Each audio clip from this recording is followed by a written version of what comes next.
जय जोहार। छत्तीसगढ़ी प्रमुख प्रादेशिक समाचार के संग मैं स्मिता शर्मा। अवैया लोकसभा चुनाव के कार्यक्रम की घोषणा कर देगी है। ये चुनाव ला 7 चरण में कराए जाही। पहली चरण के मतदान 19 अप्रैल के होही, उन्हें मतगणना 4 जून के होही।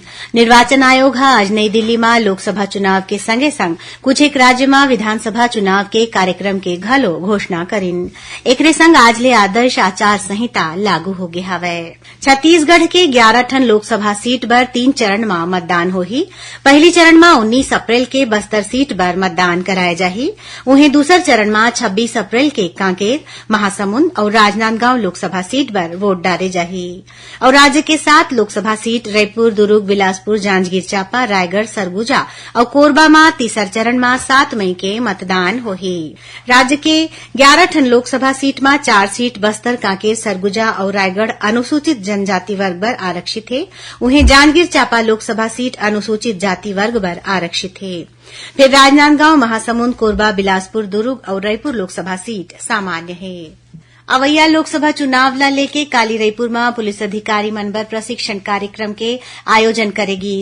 ये मौका में अतिरिक्त मुख्य निर्वाचन पदाधिकारी नीलेश कुमार महादेव क्षीरसागर हाकिहिन की राज्य के सुरक्षा एजेंसी मन के भूमिका सुरक्षा व्यवस्था बनाए रखे के हावै। नवनीत कुमार सहगल हा प्रसार भारती के नवा अध्यक्ष बने हवै। श्री सहगल हा भारतीय प्रशासनिक सेवा के उत्तर प्रदेश संवर्ग के 1988 बैच के सेवानिवृत्त अधिकारी हवै। उमन हा प्रसार भारती के पूर्व अध्यक्ष ए सूर्यप्रकाश के जगह लीही। कांकेर जिला में आज सुरक्षा बल और माओवादी मन के बीच हुई मुठभेड़ में एक जन माओवादी मारे गिस, जेकर शव ला बरामद कर ले गे है। और नारायणपुर जिला में माओवादी मन संग हुए मुठभेड़ के बाद सुरक्षा बल हा 3 ठन माओवादी स्मारक ला ध्वस्त कर दे है। उन्हें 1 ठन आईडी घलो बरामद करे है। तो ये रही अभी तक के प्रमुख प्रादेशिक समाचार। जय जोहार।